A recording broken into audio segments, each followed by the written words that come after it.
მოდით ამაზე არაერთხელ გვისაუბრია, რა შედეგი მივიღეთ ქართულმა ოცნებამ, პოლიტიკური შედეგი რა მიიღო და ჩვენ მოქალაქეებმა, ქვეყანამ, რა იყო ეს გამოცდილება ჩვენთვის. მოგესალმებით, მიმესალმებით ჩვენს ტელემაყურებელს. ალბათ დავიწყებდი იმ სიტყვებით, რომელიც სიტყვებითაც თავისი გამოსვლა დაიწყო სალომე ზურაბიშვილმა. საქართველო ამასაც მოისწრო. დღეს საქართველოს პარლამენტის ტრიბუნაზე იდგა ადამიანი, რომელიც მე-17 საუკუნის საფრანგეთის მეფის ლუი მე-14-ის პათოსით გვეუბნებოდა, რომ სახელმწიფო არის არა კონსტიტუცია, სახელმწიფო არის არა პარლამენტი, სახელმწიფო არის არა მთავრობა, სახელმწიფო არის არა სასამართლო, სახელმწიფო არის არა ხალხი, არამედ ის ამბობდა, სახელმწიფო ვარ მე.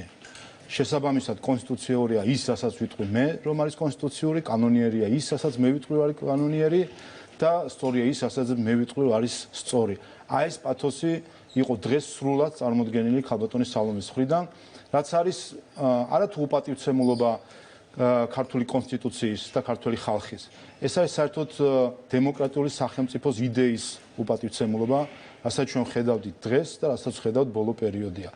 მან ნახეთ ჩვენ რომ ეს არ ვიცი რითი არის განპირობებული, მაგრამ აბსოლუტური უპატივცემულობა, მათ შორის დღესაც პარლამენტის მიმართ როდესაც მან უარი თქვა, კითხვებზე გაიცა პასუხი.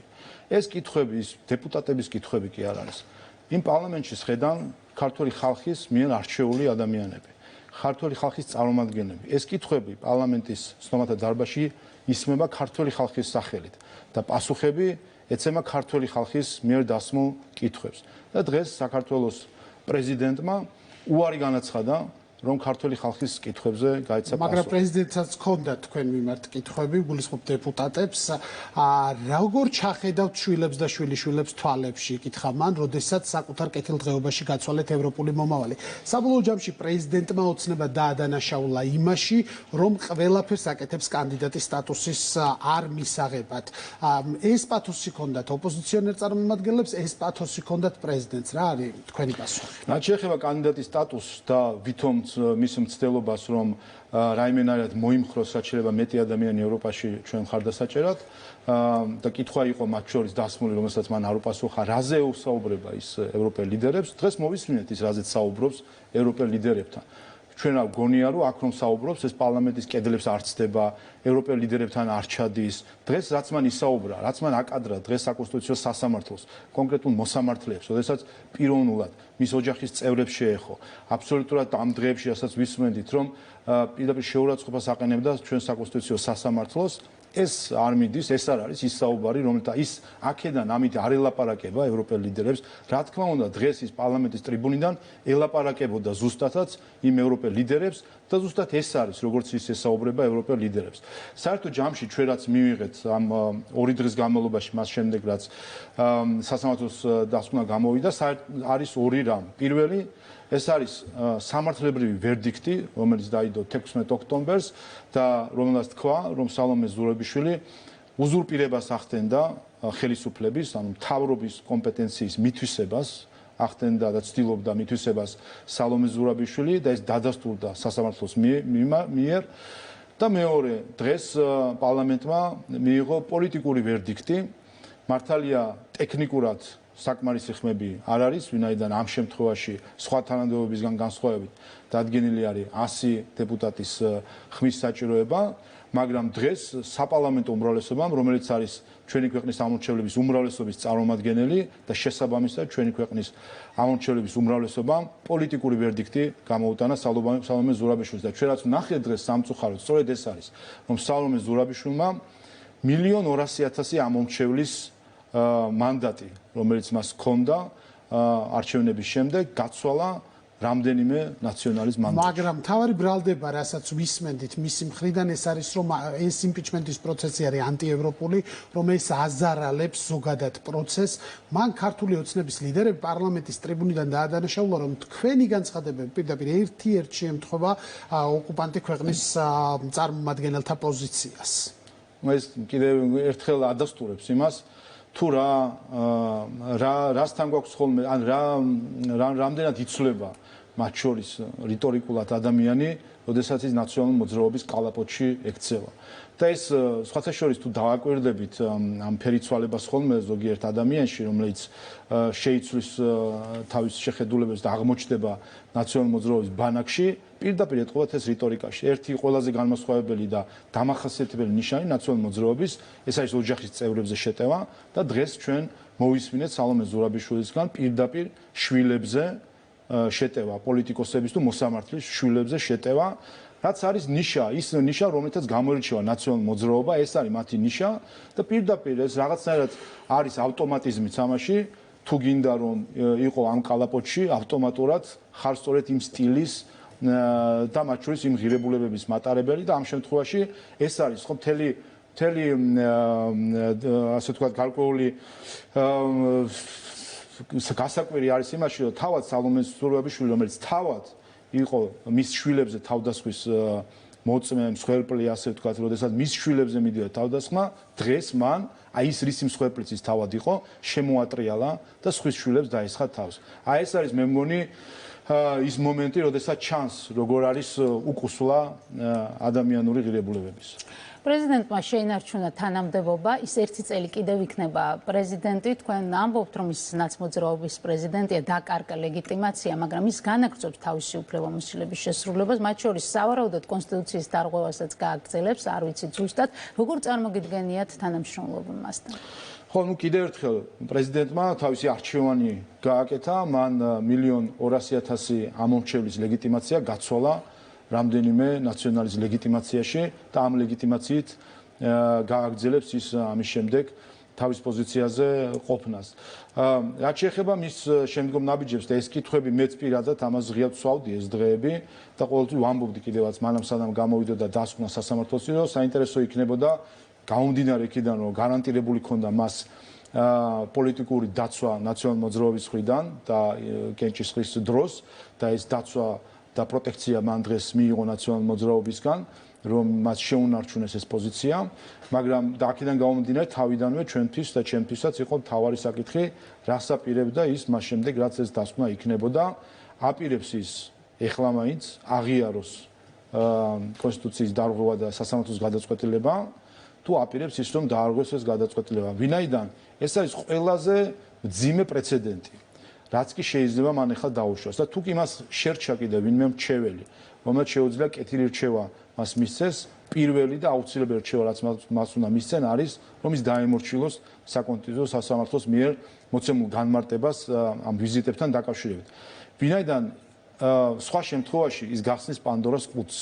მაშინ რა გამოდის, რომ ნებისმიერი კონსტიტუციურ ორგანოს შეუძლია თქვას, რომ თუ პრეზიდენტს შეუძლია თქვას, რომ მე არ მიმაჩნია სწორედ ეს გადაწყვეტილება, არ მიმაჩნია სწორედ ეს ნორმა, მე ჩემებურად ვცხოვრობ, ჩემი წესები მაქვს და ამ წესებს მივყვები, მაშინ ყველა მიყვება ამას. ეს მთავრობა თუ არა, სხვა მთავრობა, ეს პარლამენტი თუ არა, სხვა პარლამენტი და იტყვის, რომ საკონსტიტუციო სასამართლო მართალია, არაკონსტიტუციურად გამოაცხადა რაღაც კანონი, მაგრამ არ მიმაჩნია სწორედ და მე მაინც აღვასრულებ ამ კანონს. აი ამ პრეცედენტის დანერგვას ცდილობს დღეს სალომე ზურაბიშვილი და მე ვფიქრობ, რომ ეს არ არის ინდივიდუალური შემთხვევა და რაღაც კაპრიზი სალომე ზურაბიშვილის, ეს არის მიზანმიმართული პოლიტიკა, რომელსაც გარკვეული ჯგუფი, რომლის ნაწილის და კალაპოტიც არის სწორედ ნაციონალური მოძრაობა, ცდილობს რომ დანერგოს საქართველოში, ეს არის ძირის გამოთხრა ქართული სახელმწიფოებრიობისთვის.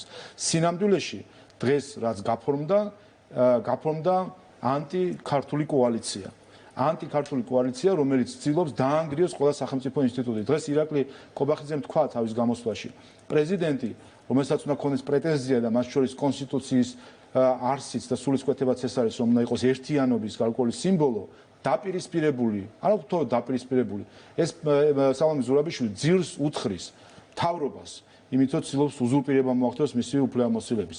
პარლამენტს იმით რაზეც დღეს მან ისაუბრა და რასაც ის კადრებს პარლამენტის წევრებს. საკონსტიტუციო სასამართლოს, რომლის გადაწყვეტილებას არ აღიარებს, საერთო სასამართლოების სისტემას, რომელზეც კლანზე და ასე შემდეგ საუბრობს, ეროვნულ ბანკზე გავიხსენოთ თავდასხმა, ომბუდსმენზე გავიხსენოთ თავდასხმა, ყველა კონსტიტუციურ ორგანოს ის თავს ესხმის და ეს ვფიქრობ, რომ არის მიზანმიმართული პოლიტიკა, ეს არ არის მხოლოდ აკვიატება ან რაღაც გარკვეული რაღაც ექსცესები, ეს არის გარკვეული ჯგუფის მე არ წარმოებული და ნაციონალურ მოძრაობა ამას აკეთებს ბოლო 10 წელია ძირს უთხრის კონსტიტუციურ ორგანოებს დისკრედიტირებას ახდენს. მითი აი სწორედ ამ პოლიტიკის გაგრძელებაა და ეს არის ყველაზე სახიფათო გზა. ეს გასაგებია, მაგრამ იმ ფონზე, როდესაც მართველი გუნდის და პრეზიდენტის გზები გაიყო. თქვენ ამბობთ, რომ სალომე ზურაბიშვილმა აღარ უნდა დაარღვიოს კონსტიტუცია, მოუწოდებთ მას, რომ შეწყვიტოს თუნდაც ეს შეუთანხმებელი ვიზიტები. მაშინ რა უნდა აკეთოს პრეზიდენტმა?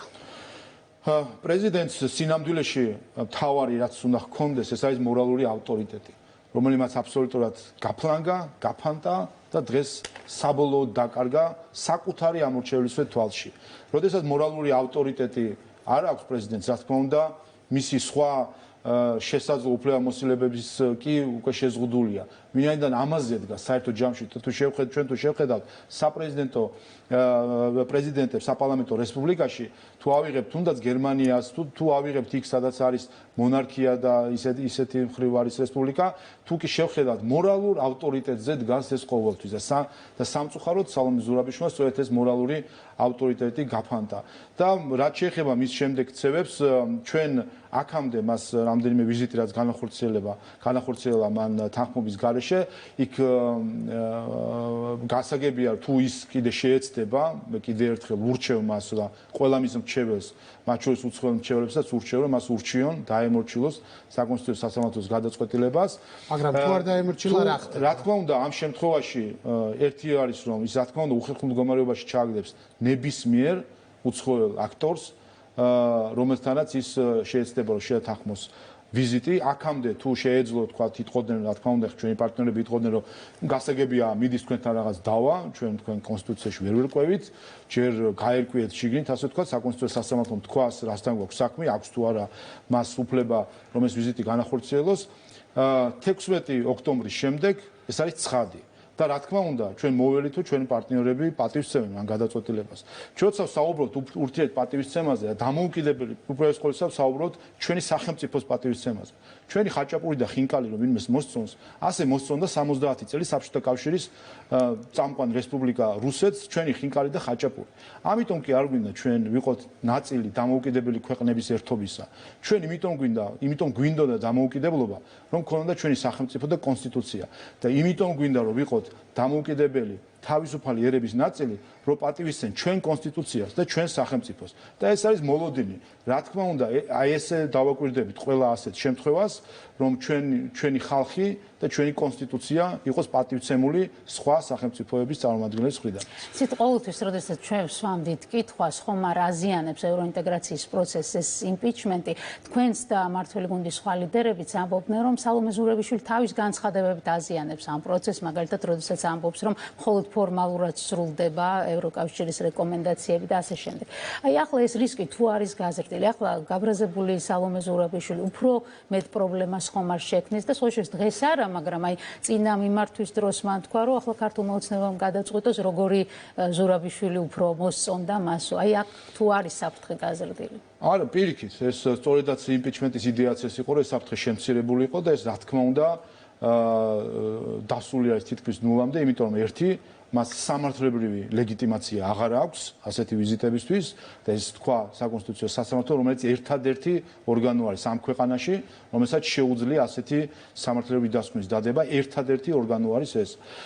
და მეორე, მას აღარ აქვს პოლიტიკური ლეგიტიმაცია საპარლამენტო უმრავლესობის მხრიდან, რომელიც წარმოადგენს ჩვენი ქვეყნის ამორჩევლების უმრავლესობას. ჩვენი ქვეყნის უმრავლესობის მხრიდან მას აღარ აქვს პოლიტიკური ლეგიტიმაცია. რა თქმა უნდა, აქედან გამომდინარე მას აღარ შეუძლია საუბარი ჩვენი ქვეყნის სახელით, აქედან გამომდინარე ეს რისკებიც შემცირებული არის. რაც შეეხება თავად პროცესს, მათ შორის ხედავდით ზოგიერთი უცხოელი აქტორის კომენტარს ამასთან დაკავშირებით, რამდენად დააზიანებს თუ არ დააზიანებს. ეს არის აბსურდი. როგორ შეიძლება კონსტიტუციის დაცვამ დააზიანოს ჩვენი ევროპელობა და კონსტიტუციის დარღვევამ არ დააზიანოს ჩვენი ევროპელობა, ესე დგას დიქოტომია, ეს არის კითხვა, რომელიც ისმება. რა თქმა უნდა, ყველა ვინც ასეთ კითხვას დასვავს, აბსოლუტურად აბსურდში შედის ნებისმიერ დისკუსიაში. კონსტიტუციის და გასაგები თავად რაც შეეხება უბრალოდ განწყობის მხრივ დამოკიდებულებას, ეს გასაგებიც არის, იმიტომ რომ კიდევ ერთხელ კონსტიტუციის რაღაც დეტალებში, სხვა ქვეყნის წარმომადგენლები არ არიან ვალდებული ვერ ყვეოდნენ ჩვენი ქვეყნის კონსტიტუციის დეტალებში. მეც მქონდა ხოლმე საუბარი, როცა კითხულობდნენ რა ხდება იმპიჩმენტთან დაკავშირებით, როდესაც ხსნიდით მაშინ რას შეეხებოდა საქმე, რომ ეს იყო სინამდვილეში ეს საკითხი ხო არ არის რაღაც ნორმა კონსტიტუციის, რომელიც შემთხვევით პრეზიდენტმა დაარღვია ასე შემდეგ. ეს ეხება ერთ-ერთ ფუძემდებულ ფუნდამენტურ საკითხს ჩვენი კონსტიტუციური წყობისა, თუ ვის აქვს ექსკლუზიური უფლებამოსილება საგარეო პოლიტიკის განხორციელებაში. კითხვა არის მარტივი, იყო მარტივი, რომ ჩვენ ქვეყანას აქვს ერთი სახე საგარეო პოლიტიკის საგარეო ურთიერთობებში, თუ ის არის ორი სახით წარმოდგენილი. არც ერთი ქვეყანა დედამიწის ზურგზე არ ინატრებს, რომ მას ყავდეს ორსახევანი წარმომადგენელი. ეს გასაგებია, მაგრამ აღიქმებოდა ეს სარჩელი საკონსტიტუციო სასამართლოში თქვენი ოპონენტების მიერ როგორც პრეზიდენტის დასჯა. ერთის მხრივ გავარკვიეთ, რომ მას არ აქვს უფლება საზღვარგარეთ იაროს მთავრობასთან შეუთანხმებლად, მაგრამ მეორეს მხრივ საინტერესოა ქვეყნის შიგნით, როდესაც ხორციელდება მაღალი რანგის პირთა ვიზიტები, ამ საკითხზეც იყო სხვათა შორის მსჯელობა, იქ დებატების დროს სასამართლოზე, აპირებს თუ არა ოცნება, რომ პრეზიდენტს ქვეყნის შიგნითაც შეუზღუდოს მაღალი თანამდებობის პირებთან შეხვედრები.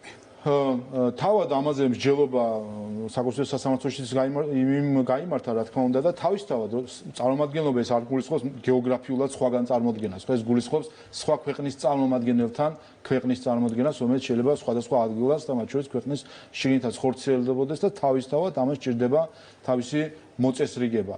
მაგრამ ამავე დროს, როდესაც თუნდაც ოპონენტები დღესაც გამოსვლის დროს აყენებდნენ აი ამ საკითხს, თუნდაც აღქმები როგორ იქნება, რა თქვა ბორელმა, რა თქვა ვიღაც სხვა წარმომადგენელმა, რა შუაშია, რა მნიშვნელობა.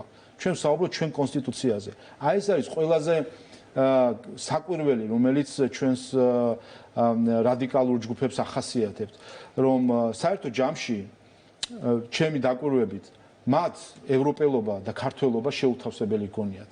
მას გონიათ, რომ ევროპელობა გამოვა მხოლოდ იმ შემთხვევაში, თუ კი ჩვენ უარს ვიტყვით ჩვენს ქართველობაზე, რას გულისხმობ მე?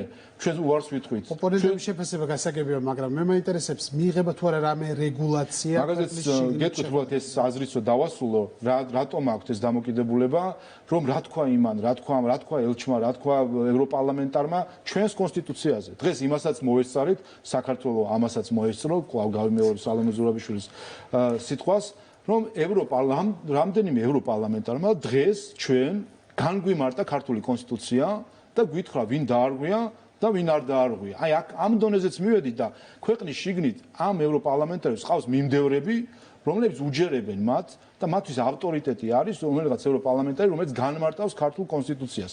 და რატო ამბობ მე ამას, რომ მათ ქართველობა და ევროპელობა შეუთავსებელი გონიათ, რომ ისინი ფიქრობენ, რომ ქართული კონსტიტუცია, ქართული მართლწესრიგი, ეს ყველაფერი მეორე ხარისხოვანი არის იმასთან შედარებით, რას იტყვის ესა თუ ის პოლიტიკა. პირიქით, ასეთ ქვეყანას და ჩვენ იმიტომ რომ ჩვენ ევროკავშირის წევრობა ხომ არ გვინდა როგორც რაღაც ამორფულ უსახურ ქვეყანას, ასე ვთქვათ, რომელიც იქნება მარტო აწყობილი ევრორეგულაციებზე. და არც ევროკავშირს არ სჭირდება ისეთი ქვეყანა, რომელიც სტერილურია საკუთარი იდენტობისგან. ჩვენ ევროკავშირი გვინდა ჩვენი კონსტიტუციით და ევროკავშირს უნდივართ ჩვენი კონსტიტუციით, ჩვენი ადაწესებით. და აი ეს ხალხი, ამ ხალხის დამოკიდებულება, ესე ვთქვათ, გაფეტიშება უცხო აქტორების აზრისა და უარყოფა საკუთარი კონსტიტუციისა, დღეს სხვათა შორის ნიშანდობლივი რა არის. მესმის, რომ ვთქვათ ოპოზიციის წარმომადგენელს ეთქვათ, რომ არ დაუჭირო ხარი ვთქვათ იმპიჩმენტს და ასე შემდეგ, ოღონდ გავიგებდი თუ ისინი იტყოდნენ, რომ მართალია საქართველოს პრეზიდენტმა დაარღვია კონსტიტუცია, მაგრამ ეს არ იყო იმდენად მძიმე იყო, მაგრამ თქვენ ჯინაზე მაინც არ მივცემ და ასე შემდეგ, რაღაცა სხვა ეთქვათ. არც ერთმა ოპოზიციის წარმომადგენელმა, არც ერთმა ნულმა თქვა, რომ ეს იყო დარღვევა. არა და ყველამ ძალიან კარგად იცის, თუ რა მძიმე და რამდენად უხეში დარღვევა იყო ეს კონსტიტუციის. აი ამდენად უდიერი დამოკიდებულება არის საკუთარი კონსტიტუციის მიმართ, გაპეტიშება სხვისი და აბსოლუტური უარყოფა საკუთარის და მე სხვა დროსაც გავიხსენებ, კიდევ ერთხელ გავიხსენებ. ბოლო 26 მაისი, როდესაც ჩვენ აღვნიშნეთ და როდესაც ელეთ-მელეთი დაემართათ ქართული დროშების დანახვაზე და მთავარი საკითხი, რაც აინტერესებდა მაშინ რადიკალურ ოპოზიციას, საქართველოს ეროვნული დამოუკიდებლობის დღეს, 26 მაისს, რატომ არ იყო გამოფენილი ევროკავშირის დროშები იმდენი რაოდენობით, რომელიც მათ სურდათ. საკუთარ დროშას არ უყურებდნენ, ეძებდნენ ევროკავშირის დროშას. აი ეს არის დამოკიდებულება მათი, რომ ევროკავშირი მათ უნდათ ეს 85-90%-იანი მხარდაჭერა მოქალაქეების გულისხმობს, რომ ჩვენი ამორჩევლების, მათი ამორჩევლების მხარს უჭერენ. რა თქმა უნდა, მათ უნდათ, მაგრამ მათ უნდათ ევროკავშირი და მზად არიან შეწირონ საქართველოს ევროკავშირის იდეას და ჩვენ სწორედ ამას ვამბობთ, რომ საქართველოს ჩვენი კონსტიტუცია და ჩვენი წესრიგით, რა თქმა უნდა, და ჩვენი ღირებულებებით, რაც არის კონსტიტუციაში და მისი პატივისცემით დავიმსახურებთ, რა თქმა უნდა, ევროკავშირის წევრობას. საკონსტიტუციო სასამართლო არ იყო ერთსულოვანი ამ გადაწყვეტილების მიღებისას. ხო, ძალიან ვრცელი განსხვავებული აზრი გამოქვეყნდა და იქ იყო რამდენიმე საინტერესო პასაჟი, რომელსაც ჩვენც გავეცანით. მაგალითად ის, რომ საკონსტიტუციო წარდგინების ავტორებს არ წარმოუდგენიათ რაიმე ზიანის დამადასტურებელი დოკუმენტაცია, არგუმენტები, რომლებიც ამტკიცებს, რომ რაღაცა ცუდი ჩაიდინა საომე ზურაბიშვილმა თავის წარმომადგენლობით უფლებამოსილების განხორციელების დროს. ან მაგალითად ის, რომ შეიძლება დაირღვა კონსტიტუცია, მაგრამ არც იმდენად, რომ პრეზიდენტი გადააყენოს პარლამენტმა თავის თანამდებობიდან. უბრალოდ ყოველისა უნდა ითქვას, რომ საკონსტიტუციო სასამართლოს დასკვნა არის საკონსტიტუციო სასამართლოს დასკვნა, რომელიც ჩვენ მივიღეთ და აქ მნიშვნელობა არ აქვს განსხვავებული აზრის, თქვათ, რაოდენობას, მთავარი არის პოზიცია, რომელიც დაფიქსირდა. და ეს ხდება მათ შორის ადამიანის უფლებათა ევროპული სასამართლოს გადაწყვეტილებებშიც არის ხოლმე განსხვავებული აზრები. პირველი რელევანტური კონსტიტუციის განმარტებისთვის არის ის დასკვნა, რომელიც მივიღეთ. რაც შეეხება განსხვავებულ აზრს, არ მინდა ხალხ დეტალებში დიდად შესვლა, თუმცა თვალში რაც მოხდა ყველას, განსაკუთრებით პარლამენტს, რომ სამწუხაროდ განსხვავებული აზრის ავტორებმა ვერ გამიჯნეს საკუთარი კომპეტენცია პარლამენტის კომპეტენციისგან, მათ შორის და იქ განვითარებულია აზრი იმასთან დაკავშირებით მიზანშეწონილობა იმპიჩმენტის როგორ უნდა აიწონოს. ეს არანაირად არ არის სასამართლოს კომპეტენცია, პირიქით ეს არის შემოჭრა ჩვენს უფლებამოსილებაში და გამიჯვნა როცა არის უფლებამოსილებების, ეს გამიჯვნა იმას კი არნიშნავს, რომ პარლამენტმა უნდა შეიკავოს თავი სასამართლო ხელისუფლებაში ჩარევისგან. პირიქითაც არის, არც სასამართლო ხელისუფლებას არ აქვს უფლება ჩვენი პარლამენტის ხალხის მიერ არჩეული საკანონმდებლო ორგანოს კომპეტენციის შემოიჭრას. სასამართლო ადგენს სამართლებრივ ნაწილს, დაირღვა თუ არა კონსტიტუცია, ეს დარღვევა არის თუ არა ღირსი იმპიჩმენტის, ამას ვადგენთ ჩვენ იმ კრიტერიუმებით, რომელსაც ყოველი დეპუტატი უწესებს საკუთარ თავს და უწესებს ამ პროცედურას. ასე რომ, რაც შეეხება თავად დასკვნას, დასკვნა არის ის, რაც არის და ეს არის, რაც უნდა მიიღოს მათ შორის პრეზიდენტმა და ამაზეც იყო საუბარი, რომ ვალდებულია აღიაროს და კიდევ ერთხელ ნებისმიერი ჩეველი, რომელიც მას არ ურჩევს, ის საქართველოს არ ურჩევს ამას რომ აღიაროს ეს გადაწყვეტილება, მას საქართველოსთვის სიკეთე არ უნდა და ნებისმიერი ადამიანი, რომელიც ხელს შეუწყობს მას, რომ კვლავაც დაარღვიოს ეს დანაწესი, არც მას არ უნდა სიკეთე საქართველოს. რაც შეეხება ზიანს, ამაზეც რომ გითხრათ, თავარი ზიანი არის ის, რომ საკონსტიტუციო სასამართლომ დაადგინა, რომ პრეზიდენტი ახდენდა თავრობის კომპეტენციის უზურპაციას, მითვისებას მისი უფლებამოსილების. ამაზე მეტი ზიანი რა შეიძლება იყოს? უზურპატორები შეიძლება კარგი მოტივებითაც მოქმედებდნენ, შეიძლება კეთილი უზურპატორებიც არსებობენ და სიკეთეს თესდნენ ამა თუ იმ ქვეყანაში, მაგრამ უზურპაცია როგორც ასეთი ნიშნავს, რომ ხალხის მიერ განაწილებული ძალაუფლებიდან რაღაც ნაწილს სხვისთვის ის ნაწილს, რომელიც ხალხმა სხვას მიანდო, შენ ხელს ჰკიდებ და ზუსტად ლუი მე-14-ის პათოსით, რომ მე ვარ სახელმწიფო, ართმევ და ითვისებ ამ შევაჯამოთ დღევანდელი დღეს და მთელი ის 5 კვირიანი პროცესი, როდესაც დეპუტატებმა ხელი მოაწერეს სარჩელს, თქვენი ოპონენტები ამბობდნენ, რომ დღეს ოცნებამ წააგო. გიწოდათ წაგებულები, რომ ეს არის მთავარი მარცხი, რომელიც ოცნებამ განიცადა ამ პროცესში, რადგან პრეზიდენტი ვერ გადააყენა. ვიცით, რომ ოცნების პოზიცია არის აპირისპირო, ირაკლი ყობახიძემ ის თქვა 10-0 მოვიგეთო. ანუ ვინ დარჩება ამ პროცესით მოგებული? ხო, რაც შეეხება ოპოზიციის დამოკიდებულებას, სასაცილოა, უბრალოდ ისეთი როგორც საკუთარი თავის მოტყუების ფაზაში არის გადასული უკვე ოპოზიცია, აღარ ყოფნით მას სხვა სიტყვები, საკუთარ თავსაც იტყუებენ, იჯერებენ. ჩვენ ეს ერთი თვე პროცესი დაახლოებით რაც მიდის იმპიჩმენტი, რაც დაიწყო თავიდანვე, პირველივე ბრიფინგზე, როდესაც თქვა ირაკლი ყობახიძემ, რომ ჩვენ საკონსტიტუციო წარდგინებით შევალთ საკონსტიტუციო სასამართლოში, იქვე ითქვა, რომ ამ წარდგინებას პარლამენტში არანაირი პერსპექტივა არ ექნება ასიხნის მოპოვების. ჩვენ თავიდანვე, რა თქმა უნდა, ვიცოდით, ვინაიდან კიდევ ერთხელ სალომე ზურაბიშვილი სარგებლობს ნაციონალური მოძრაობის პროტექციით და ამ პროტექციის გამოსახულება დღეს ცარიელი ფლანგით ვიხილეთ კიდევაც. მაგრამ ოპოზიციამ მთელი ერთი თვე ნახეთ რომ თავის თავს აბრაზებდნენ ასე ვთქვათ, იგონებდნენ რომ აბა ვინ შევა, ჩემი თითის ვენდო თუ არ ვენდო, შევიდე არ შევიდე, დღეს ხალხი გამოდა ბარათების თან წაიღეს, ზამის კამების თან წაიღეს.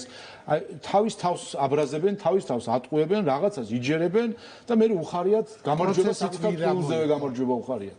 და აი ამ მანკიერ წრეში ვარ საბოლოო ჯამში, მაგრამ ეს ოპოზიციის პრობლემა იყო. ჩვენ რაც ვთქვით თავიდან, ზუსტად ისე მოხდა, ჩვენ ვთქვით რომ ეს იყო კონსტიტუციის დარღვევა და საკონსტიტუციო სასამართლომ დაადგინა კიდევაც, ჩვენ ვთქვით რომ პარლამენტში სალომე ზურაბიშვილს ექნება ნაციონალური მოძრაობის პროტექცია და ეს პროტექცია დღეს და მათ შორის ლეგიტიმაცია დღეს ნაციონალური მოძრაობისა გაფორმდა და დავინახეთ ჩვენ ეს ანტიქართული კოალიცია როგორ შედგა. ძლიერი სურათი არ შედგა, ასე ვთქვათ, ხო, ასე ზურაბიშვილის დადგმული გეგმა იმის თავზე, თუ როგორ უნდა ყოფილიყო. რაც შეეხება სცენას, ეს სხვა არის, ეს კიდე შიდა სამზარეულო. პიარული ხერხები ქონდა მომზადებული. ხო, ეს კი სხვა არის, შიდა სამზარეულო პარლამენტის, ახლა ამასაც რა თქმა უნდა გარკვეული კალითად გძნობთ ხოლმე, ასე თუ ისე ოპოზიცია როდის რას გეგმავს, როდის იბნევა, როდის არ იბნევა და ჩვენ უყურებდით გუშინ დღეს ხან ფრაქციის ოთახში ჩაიკეტნენ, ტრიბუნა დაიდგეს იქ ბრიფინგებისთვის, მე სხვაგან წავიდნენ, თვითონაც ვერ გაიგეს საბოლოო ჯამში რა უნდა იქნათ,